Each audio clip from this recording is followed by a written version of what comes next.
kung ikaw ay nagagalit kapag hindi mo siya nakakausap o kapag hindi mo naririnig yung boses niya, gawin mo, puntahan mo siya sa bahay nila o kaya dun sa silipin. Tapos pag nakita mong nakaupo siya sa loob ng bahay, edi kausapin mo.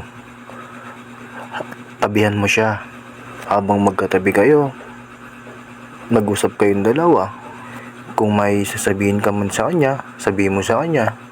Kung wala naman, edi tabi ka pa rin sa kanya. Yakapin mo kung gusto mo siyang yakapin. Kung gusto mo lang siyang yakapin, ha? Pero kung nahiya kang yakapin siya, tapos ikaw yung gusto niyang yakapin, edi magpayakap ka, di ba? At least yung pagtabi mo sa kanya at pagkita mo sa kanya sa araw na yun ay sulit, di ba?